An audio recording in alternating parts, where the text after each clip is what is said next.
All right, hello everyone. My name is Malcolm Carlisle. I am a student at Arizona State University, and today's class is going to be sleep improvement, how a focus on sleep can improve health and reduce the risk of suicide. This is part of an ongoing series of courses where we look at underlying causes, or at least associations with suicide, and take steps to improve them. We're looking at filling the gap between potentially those who go straight from suicidal ideations to committing suicide, and closing that gap where we can. All right, moving on. In this first slide, we're looking at the links to sleep issues and suicide prevention. Now, there are definite links from those suffering hypersomnia, which is too much sleep and typically associated with depression, insomnia, which is lack of sleep, and we'll hit some of these definitions as well, having increased levels of suicidal behaviors, and or ideations, which is thinking about suicide. Veterans were noted to have more issues with insufficient sleep than the civilian population. And when we say civilian population here, we just mean the general public outside of the military. All right, so even outside of a suicide risk, looking at the impact of sleep on general health, there are issues that are definitely, sleep is definitely needed for some of these things. Your immune system functions. So if you get sick and you're not sleeping well, it's going to take you much longer to get better. Sugar metabolism, when we're speaking about diabetes prevention, academic performance, and it's easy to think about just academic performance inside of a school setting, but the active military are often in kind of a learning mode where they're having to learn and provide new information, or they're doing school while in the military, outside of the military, so it is an important part of it. And then we have safe and effective work performance, and when you start thinking about things like, depending on your branch that you served in, staff duty, or 24-hour duties, shift work for a lot of your like MPs, cooks, medical personnel, guard duties, right? Or maybe you have people who are homeless veterans now who are going to have issues getting to sleep and staying asleep. These all can have an impact on health.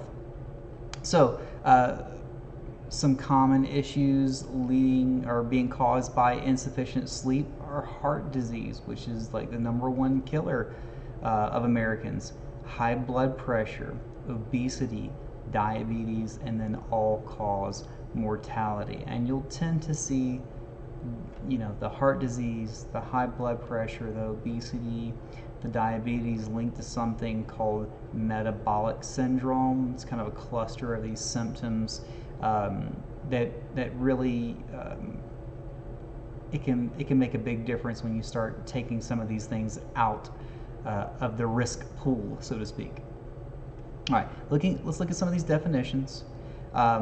So first we have nightmares, which are disturbing dreams. They're vivid, they're frequent, and they cause physical symptoms. Now, not that a one-off can't be a nightmare, but usually we're talking about a frequency of these dreams beyond just one bad night.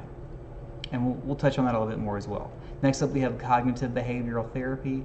This is the more common kind of talk therapy, focusing on inaccurate or negative thinking, and this can be applied to people that have sleep issues. Now we have sleep hygiene, and there are a lot of different practices and habits that are necessary to have good nighttime sleep quality and that full daytime alertness. And then we have hypersomnia.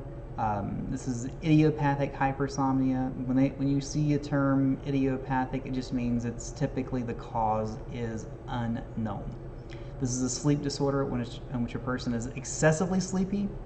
That's your hypersomnia during the day and has great difficulty being awakened from sleep.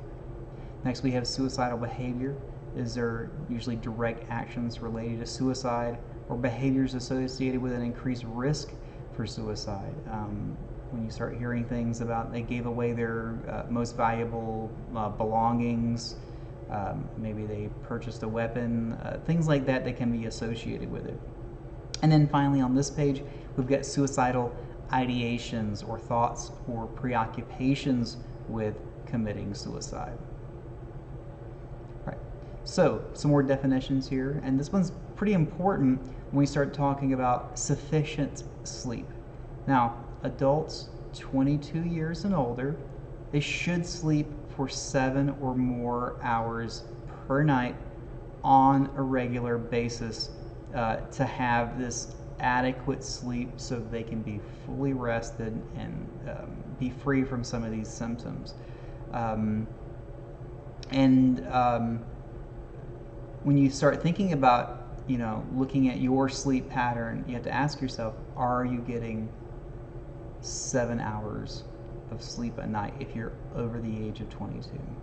Now, another consideration here is when you look at adolescents, which are 17 to 21-year-olds, they're supposed to sleep 8 hours or more to have adequate sleep. And there are people in the military that are going to be in that 17 to 21 range. Now, adolescence goes younger than that, but I cut it at 17 because that's usually the youngest you can get in the military. All right, so insufficient sleep then is not getting that required 7 or 8 hour block of undisturbed sleep, depending on your age. All right, so then we have sleep disturbances. These are the things that are going to keep you from restful sleep. We have insomnia. This is the inability to fall or stay asleep. Sleep apnea and abnormal breathing or abnormal breathing while sleeping. This is a lot of times you'll hear the snoring and the people will stop breathing, but it doesn't have to be associated with snoring, but it typically is. We have restless leg syndrome. This is an urge to move legs while falling asleep. And then here we have narcolepsy, and this is the extreme sleepiness during the day or when people fall asleep suddenly. Narcolepsy is not, you're tired and you lay down and you go to sleep because you've been up for 24 hours. This is something that can strike people just randomly almost. Right. So we talked about some sleep definitions, and now there are treatments for sleep disorders. Right. So if you do have someone that they can get some assistance. Now, I was a medic, and it was very common my last tour in Iraq for people to have issues with sleep. All right, it's when you're in a hyperexcited state consistently, it is going to disturb your sleep pattern. The issue they run into is looking at some of these studies, and this one was from Troxel in 2015. With few exceptions, there is scant evidence to support the use of pharmacological strategies specifically with service member populations or military context, though there is considerable literature on the civilian population. So it may have to do with the reason for the sleep disorder, but typically medications are not as effective or can be ineffective for those that are in the military. Now, benzodiazepines and non-benzodiazepines have been used for general sleep disturbances, and again, this can be your insomnia, your hypersomnia, to help with those issues. And it could be that the physicians in many cases will try them and see if they work. For some people, different things are going to work. For nightmares, prazosin has been shown to be effective even for military, but there are non-medication remedies. The cognitive behavioral therapy for insomnia has been shown to be effective. All right, so let's then talk about cognitive behavioral therapy for insomnia. All right, so typically what this is you become aware of your thoughts, your emotions, your beliefs about these problems. You identify negative or inaccurate thinking. You then reshape those negative or inaccurate thoughts. Uh, Generally speaking, CBT is not something you do lifelong. It is short-term therapy. You have 5 to 20 sessions, and you have a goal in mind when you're doing this. Some other things about cognitive behavioral therapy, just so if you know someone who is interested in this, or maybe you are having sleep issues. So when you have this therapist, you want to look at this as a partnership. They are not necessarily fixing you. They are helping you and guiding you along the way. Honesty and openness is very important. If you are convinced that this therapy is not going to work for you, then it could become a self-fulfilling prophecy. You do want to stick to your treatment plan. And this is why I bring this up, because cognitive behavioral therapy has been proven to work. There are scientific studies on it that show it is effective. Don't expect instant results, and make sure you do your homework. And sometimes it could be practice, it could be looking at self-talk, right? And if it's not helping, talk to your therapist. Don't be afraid to talk to people about this. Now, just like any other kind of therapy or medications in some cases, there is no guaranteed cure for any condition. And maybe they have alternative needs for you. But even if it doesn't work for that particular issue, it can give you healthier coping abilities. So it might be a good thing. Even if it doesn't work for you for that particular issue, it might still do some good for you. Okay, so going back to nightmares now. All right, let's talk about this a little bit. All right, so in this case, your dreams are vivid, they feel real, it's unsettling or upsetting, and it will typically become more disturbing as the dream unfolds. This dream storyline is often related to threats to safety or survival, but there can be other unsettling or disturbing things. This dream will awaken you in many cases, and when you wake up, you will be scared, anxious potentially, maybe you're angry or sad or even disgusted as a result of the dream. So there will be physical symptoms. Your body is going into a potentially fight or flight mode. It is getting activated, and you're going to have, you're going to be sweating, your heart will be pounding, and if all those things are happening, you're probably going to be breathing rapidly. You're going to have to calm yourself down when you first wake up, and you're going to wake up and you're going to recall some of these details of your dream like it really happened. And so it's like you're experiencing this, right? And the emotional response is very real. So it means there are going to be physical impacts that you have to think about. This dream can cause distress that keeps you from falling or going back to sleep, maybe for a while or more easily than you normally would. All right, so for nightmares to be a disorder, it's not a one-off thing. It's usually frequent. It can be a major distraction or impairment during the day. So you're having anxiety or a persistent fear, and maybe you become afraid to fall asleep because the dreams are so upsetting, or you're having anxiety now because of the dream. And the anxiety is also going to trigger that physical response. If you're not sleeping well, this can then cause problems with concentration or memory, or maybe you can't stop thinking about what your nightmare was about. And so during the daytime, you're going to be sleepy, you're going to be fatigued, you're going to have low energy. If you're at school or work, it is going to cause problems, or maybe in social settings, you can't pull yourself away from these images. And this can lead to behavior problems related to bedtime or fear of the dark because you become afraid to go to sleep. All right, so imagery rehearsal therapy for nightmares. So there is a therapy for regular sleep disorders, and then you also have this. So this is given for for people who have nightmares as a documented disorder, right? And nightmares can be a classic sign of PTSD.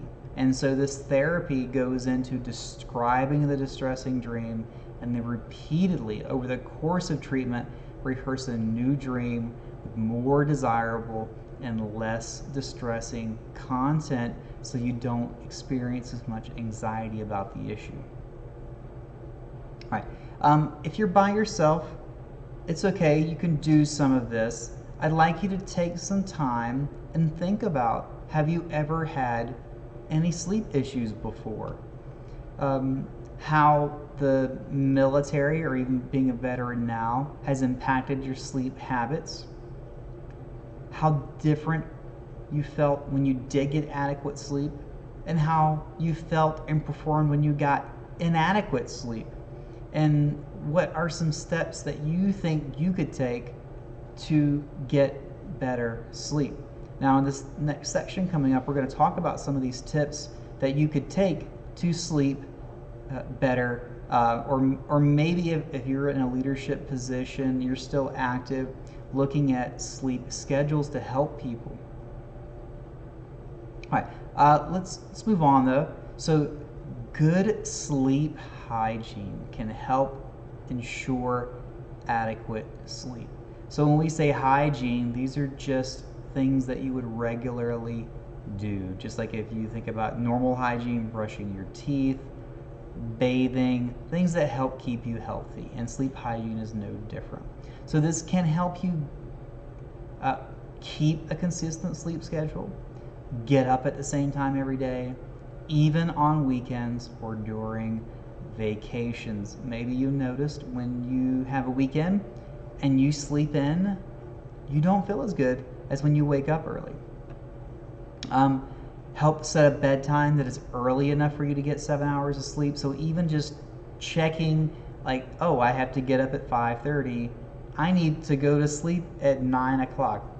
To get that 7 hours of sleep can make a big impact. Not going to bed unless you were sleepy. If you're watching your Netflix in bed, if you're reading your books in bed or scrolling on your phone, that can potentially impact your sleep. If you don't fall asleep after 20 minutes, get out of bed. And then you want to establish a relaxing bedtime routine. And we're going to keep going. Some more tips. Use your bed only for sleep or sex. This way, you are in a different mindset when you finally lay in the bed. Make your bedroom quiet and relaxing. Keep your room at a cool and comfortable temperature. If you're like me, I like having a cold room and I will cover up with a blanket. Other people like it much warmer. That's okay, and that can be difficult sometimes when you have a sleeping partner, and that can disrupt it a little bit. You got to find a good medium for that. You want to really limit your exposure to bright light in the evenings, especially with some of these newer lamps you're going to see.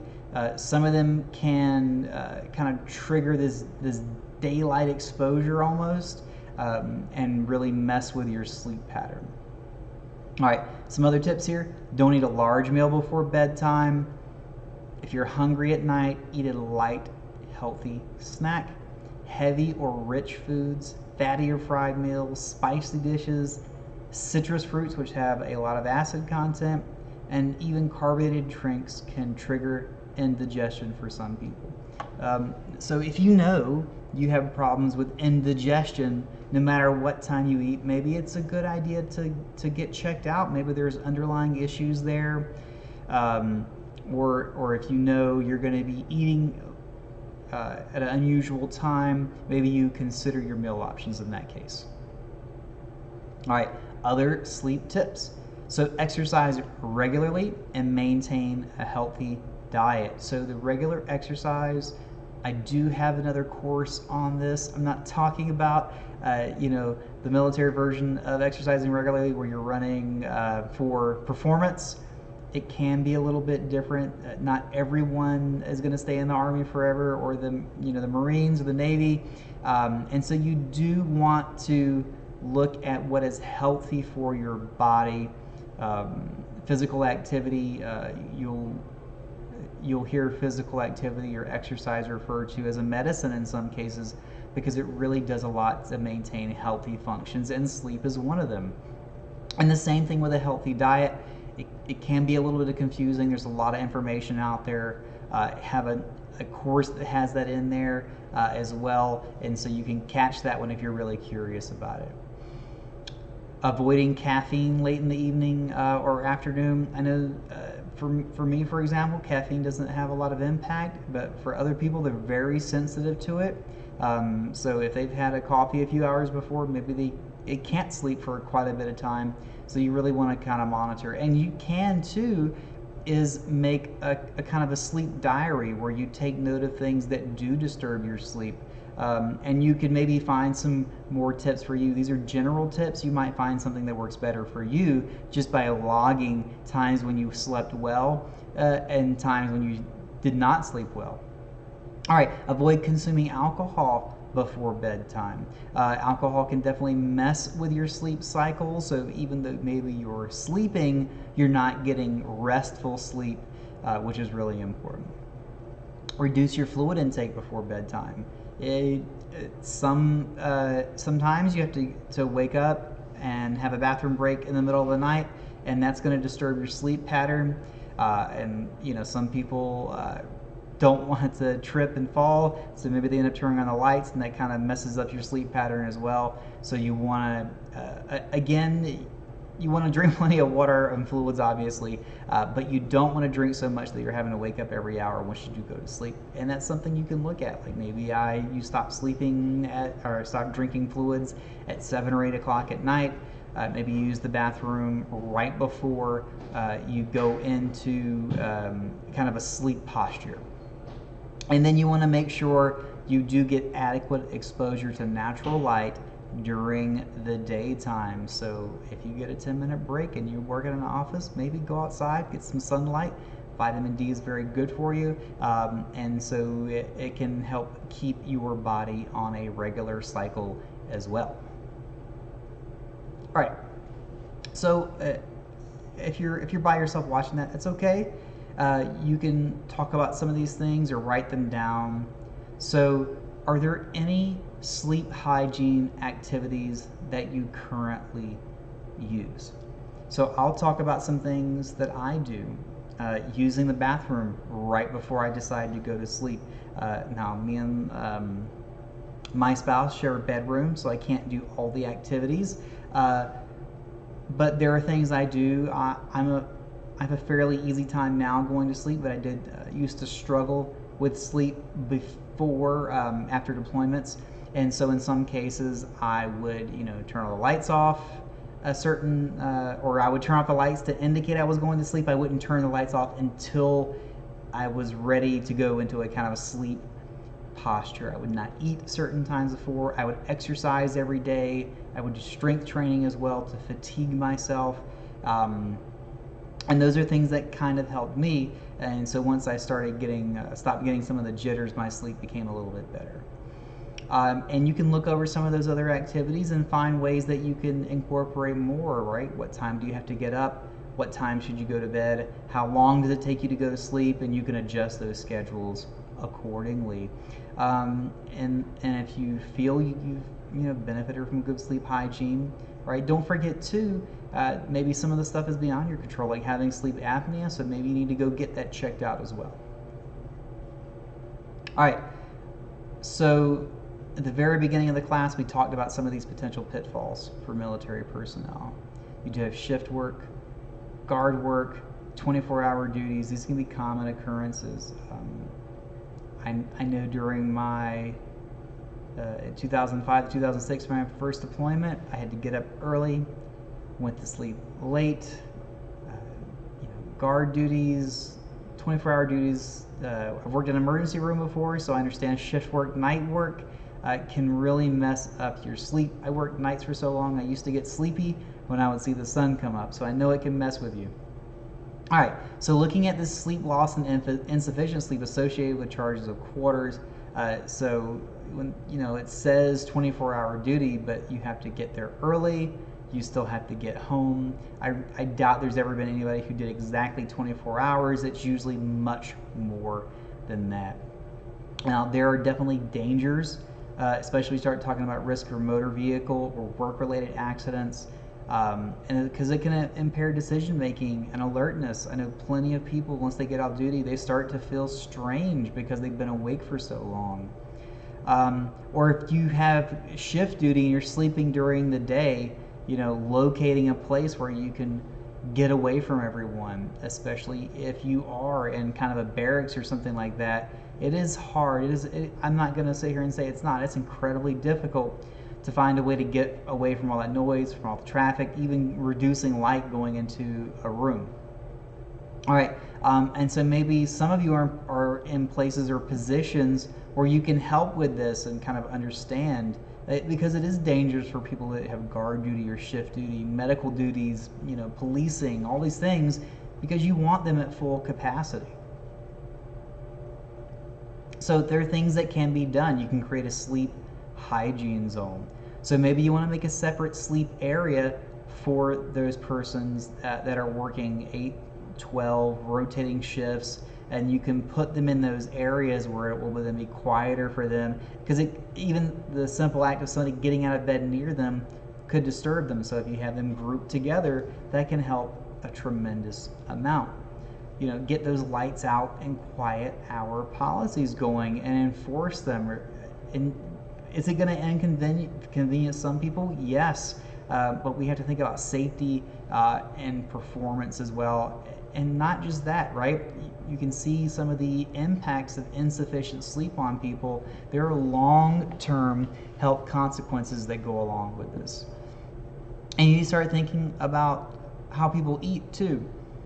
If they're waking up at 2, they need adequate nutrition, or maybe they need a midnight meal for people who are working a swing shift, for example. So you want to make sure they're not having to go through hoops to get meals for themselves. All right, so there are high risk hours. This is when people, because of the way your circadian rhythms work in daylight, it affects your alertness. Typically, it's between 0.5 and 0.9. At this point, alertness is compromised. There are risks for lapses in attention, in uncontrollable sleep episodes, and that's why CQ and staff duty should not end during this 0.5 to 0.9 time frame, because doing so puts people on the road when they're at the highest risk for accidents. And unfortunately, motor vehicle accidents are very common.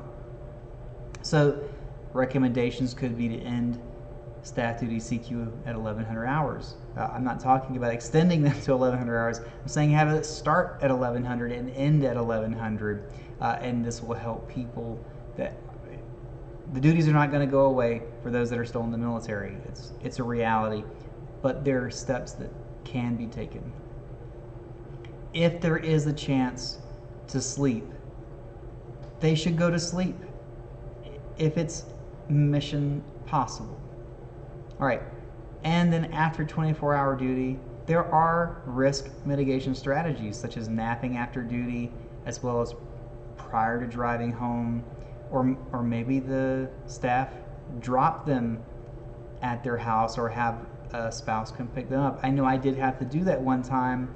I had to go in early before I got out of the military, and I was around 7 o'clock in the morning, and I was like, I know I'm not gonna make it. Called my spouse and had her come pick me up, because I knew I was not alert enough to drive, and I was concerned that I was going to fall asleep behind the wheel and hurt somebody or hurt myself. All right, other things you can look at: strategies for daytime sleep for shift workers. Leaders and soldiers who must sleep during the day need to allow more time in bed to get the 7 to 8 hours of sleep. So unfortunately, Even if you give yourself 10 hours, it is going to be difficult. It just is. It's a reality that it's more difficult to go to sleep during the day for most people. Yes, there will be exceptions, but it's going to be tough. And you need that time to compensate for your sleep disruptions.